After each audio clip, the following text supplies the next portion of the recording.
The Great Gatsby, Chapter 3.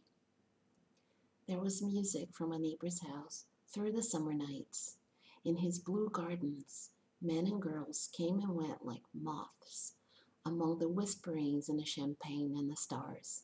At high tide in the afternoon, I watched his guests diving from the tower of his raft or taking the sun on the hot sand of his beach, while his two motor boats slit the waters of the Sound, drawing aquaplanes over cataracts of foam. On weekends, his Rolls-Royce became an omnibus, bearing parties to and from the city between 9 in the morning and long past midnight, while his station wagon scampered like a brisk yellow bug to meet all trains.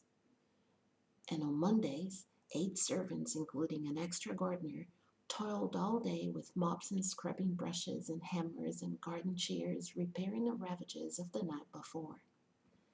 Every Friday, 5 crates of oranges and lemons arrived from a fruiterer.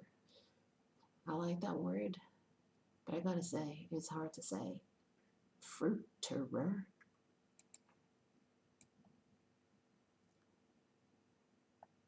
So, chapter 3 is already starting with a lot of descriptions, and that's what I find incredible when it comes to literature.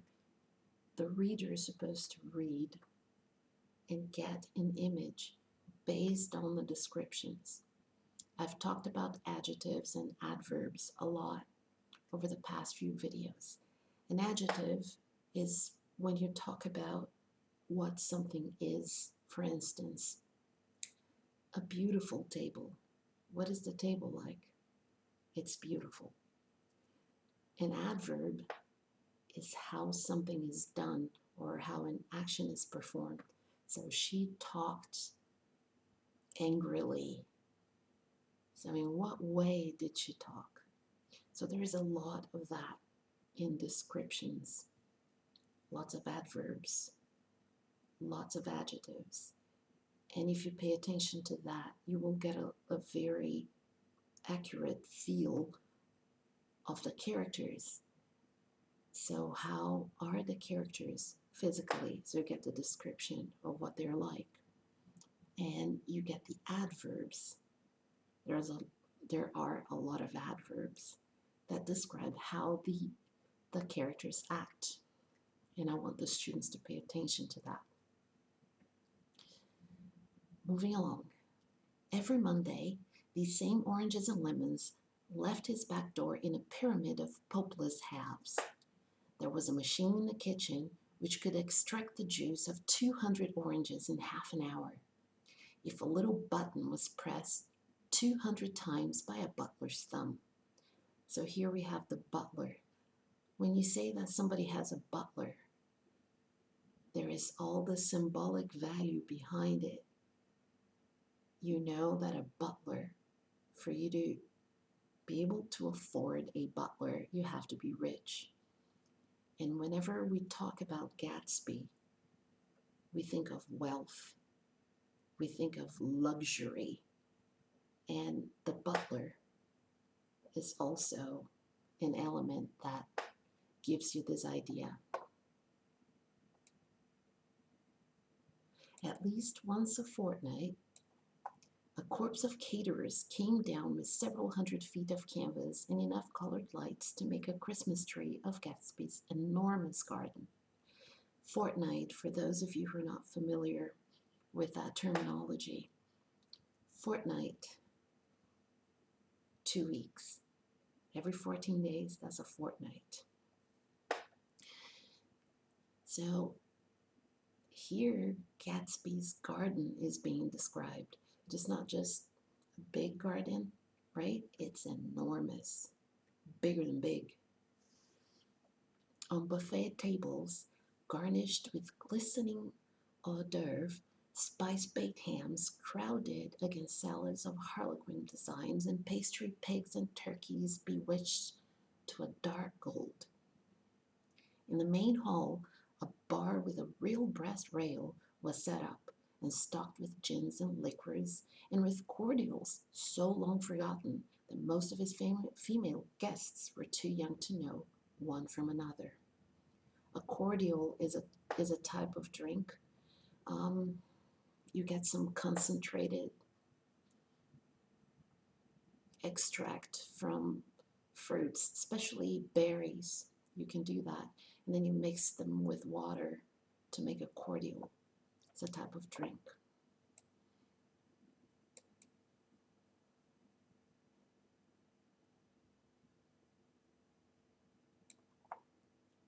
So long forgotten that most of his female guests were too young to know one from another. By 7 o'clock, the orchestra has arrived. No thin five-piece affair, but a whole pitful of oboes and trombones and saxophones and viols and cornets and piccolos and low and high drums. The last swimmers have come in from the beach now and are dressing upstairs. The cars from New York are parked 5 deep in the drive, and already the halls and salons and verandas are gaudy with primary colors and hair shorn in strange new ways and shells beyond the dreams of Castile. The bar is in full swing, and floating rounds of cocktails permeate the garden outside until the air is alive with chatter and laughter and casual innuendo and introductions forgotten on the spot and enthusiastic meetings between women who never knew each other's names. So here in this paragraph, you have a lot of imagery coming through all these nouns and adjectives to create an image in your head. So first of all, you can even give the reader sound when you describe laughter and chatter. So try to picture that and hear that. So that's the ambiance, the atmosphere at a party. You hear people talking and you hear the music. And then he also describes the food. Everything that's happening comes together here when the party by 7 o'clock. So the orchestra. So you can hear the orchestra. And when they say no thin five-piece affair, you can have a very modest music piece with a couple of instruments, right? But here, it was nothing like that. It was a huge orchestra. The entire orchestra was there. And to illustrate that, the narrator names several instruments. All right, moving along. The lights grow brighter as the earth lurches away from the sun, and now the orchestra is playing yellow cocktail music, and the opera of voices pitches a key higher. Laughter is easier, minute by minute, spilled with prodigality, tipped out at a cheerful word. A cheerful word. So you have this atmosphere of positivity and excitement. The groups change more swiftly, swell with new arrivals, dissolve and form in the same breath. Already there are wanderers, confident girls who weave here and there among the stouter and more stable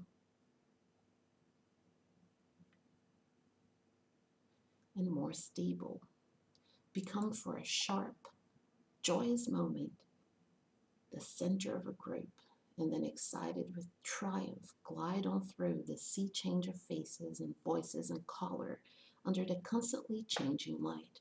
So you can see movement. You look at one face, you look at another, and people come and go. So you can see all of the movement in here as well.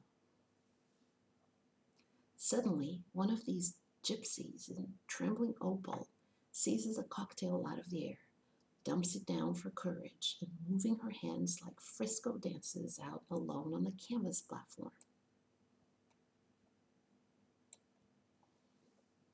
This is all about giving you almost the sensation of being at the party yourself.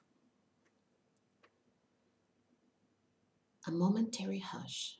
The orchestra leader varies his rhythm, obliging for her, and there is a burst of chatter at, as the erroneous news goes around that she is Gilda Gray's understudy from the Follies. The party has begun. I believe that on the first night I went to Gatsby's house, I was one of the few guests who had actually been invited. People were not invited. They were there.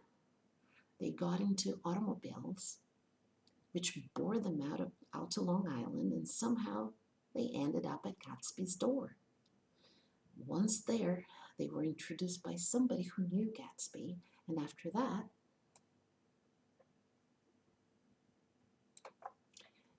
that, they conducted themselves according to the rules of behavior associated with amusement parks. Sometimes they came and went without having met Gatsby at all. Came for the party with a simplicity of heart that was its own ticket of admission. I had been actually invited. A chauffeur in a uniform of robin's egg blue crossed my lawn early that Saturday morning with a surprisingly formal note from his employer. The honor would be entirely Gatsby's, it said, if I would attend his little party that night.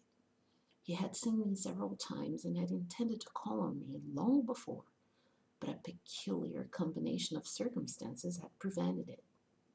Signed, J. Gatsby, in a majestic hand.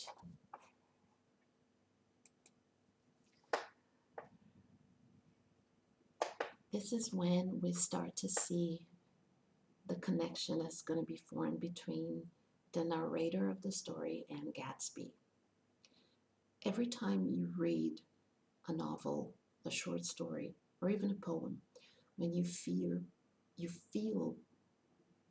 the voice telling the story is somebody who's also part of the story, is being told from the first person point of view. At this point here, we can also sense that there are moments in which it feels like you are seeing everything through the eyes of that narrator. In this case, Nick. Nick is telling the story. He's Gatsby's neighbor. And we're getting to see